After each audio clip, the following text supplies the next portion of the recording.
Hello बच्चों, चलिए प्रश्न को पढ़ते हैं। देखिए प्रश्न में बोला गया है कि एक समांगी वृत्ताकार डिस्क का द्रव्यमान m तथा त्रिज्या r है। यह डिस्क एक ऊर्ध्वाधर तल में रखी हुई है। इसकी परिधि के एक बिंदु A से m द्रव्यमान तथा l लंबाई की छोटी छोटी पट्टियां एक दूसरे से चिपका कर लटकाई गई है।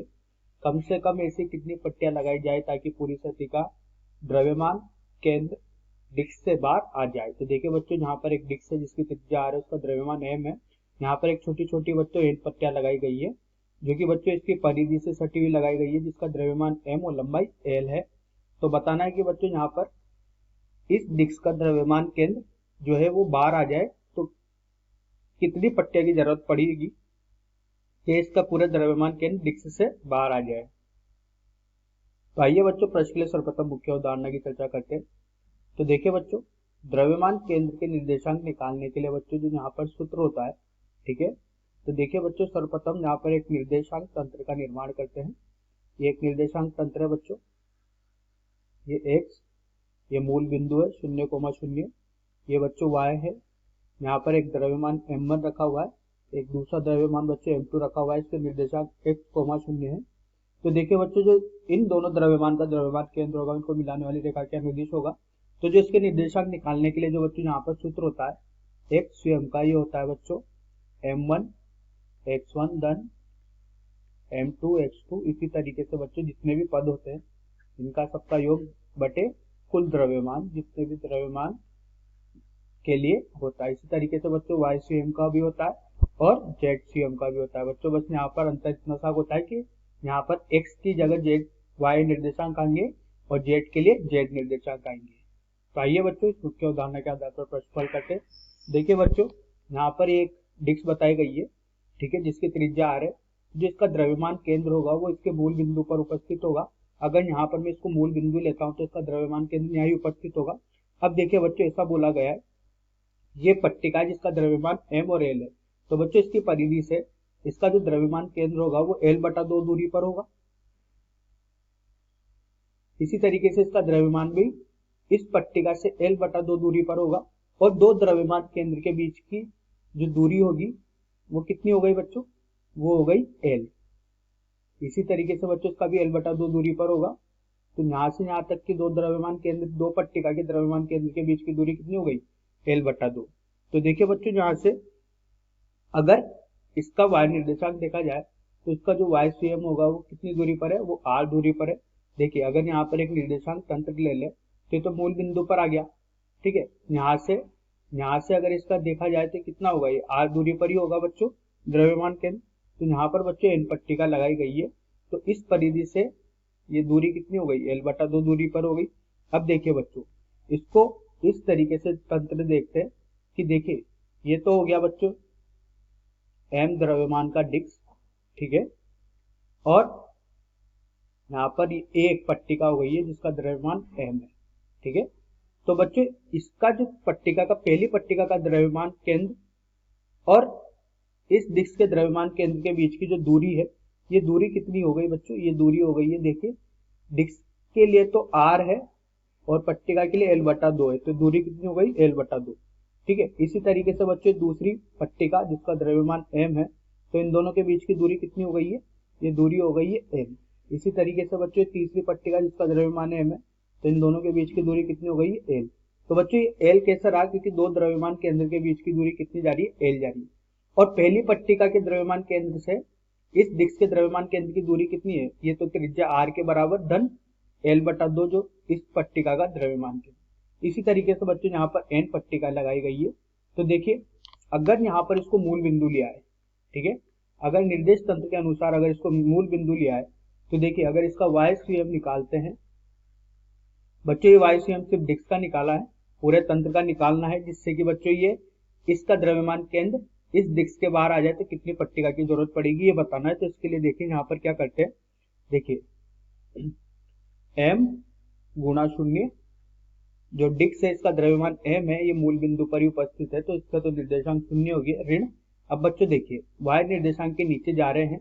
देखिए बच्चों, अगर देखिए ये इस तरीके से चल रहा है बच्चों, ये y है, ये x है, तो देखिए बच्चों इसके नीचे की ओर बढ़ रहे हैं, तो देखिए ऋणात्मक दिशा की ओर बढ़ रहे हैं, तो ये 0,0 पर तो बच्चों बड़ी डिस्क रखी हुई है, तो इसके तो निर्देशांक नीचे की ओर बढ़ रहे हैं, तो ये ऋण में आएगा। तो ऋणात्मक पट्टिका का द्रव्यमान और इसकी दूरी हो गई है बच्चों मूल बिंदु से r धन l बटा 2। इसी तरीके से ऋणात्मक m r धन दूसरी पट्टिका के लिए 3l बटा 2। r धन l बटा 2 में बच्चों l जोड़ेंगे तो कितना आएगा 3l बटा 2। इसी तरीके से तीसरी पट्टिका के लिए r धन 5l बटा 2। इसी तरीके से बच्चों ये n पद होंगे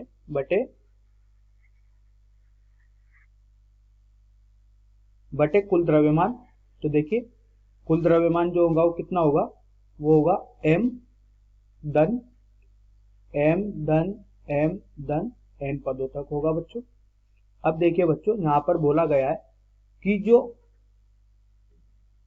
तंत्र का द्रव्यमान है वो डिस्क के बाहर लाना है, तो इसका जो सेंटर ऑफ मास होगा वो मिनिमम न्यूनतम ऋणात्मक r के बराबर तो होगा, ठीक है।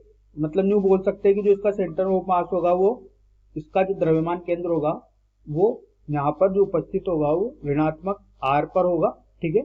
तो देखिए y स्वयं की जगह लगते हैं क्योंकि ये भी नीचे की ओर आ रहा है, ठीक है। तो देखिए बच्चों ये भी मूल बिंदु से नीचे की ओर आ रहा है r पर, तो ये ऋणात्मक r हो जाएगा, ठीक है। तो देखिए यहाँ पर रखते हैं ऋणात्मक r बराबर ऋणात्मक m r धन l बटा 2 धन 3l बटा 2 धन 5l बटा 2। इसी तरीके से n पदों के लिए बटे कुल द्रव्यमान लिखना है, तो ये होगा बच्चों m धन छोटा m गुणा n पद। अब देखिए बच्चों इसको हल करते हैं, तो देखिए बच्चों इसको जब हल करते हैं तो ऋणात्मक से ऋणात्मक चिन्ह कट गया है, तो ये होगा r m धन m गुणा n बराबर m n r धन m l बटे 2। ये होगा 1 धन 3 धन 5 धन n पदों के लिए। तो ये होगा बच्चों m r धन m n r बराबर m n r धन m l बटे 2। और बच्चों यहाँ पर ये समांतर श्रेणी, तो इसके n पदों का योग n बटा 2 2 गुणा 1 2a धन n ऋण 1 गुणा 2, ठीक है। तो इससे ये यहाँ पर mr इससे ये कट गया, यहाँ पर आया बच्चों mr m l बटे 2 n बटा 2 गुणा 2 गुणा 2 n ऋण 2। इससे ये कट गया, यहाँ से बच्चों देखिए हल करने पर मिलता है 2 m r बटे m l बराबर n का वर्ग। तो n आया बच्चों यहाँ से वर्गमूल 2 m r बटे m l। अब देखिए बच्चों प्रश्न में पूछा गया था, देखिए ये आवश्यक नहीं है कि बच्चे पूर्णांक में आए, लेकिन बच्चों यहाँ पर कम से कम कितनी पट्टियां लगाई जाए ये पूछा था। तो यहाँ पर जो भी हल करने के बाद बच्चों जो भी मान आएगा, ठीक है,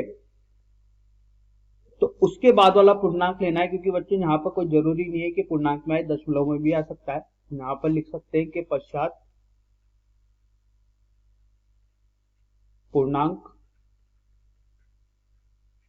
के बराबर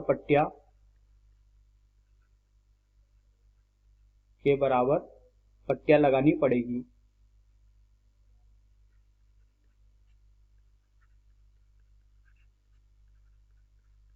तो आशा करता हूं बच्चों आपको यह समझ में आया होगा। धन्यवाद।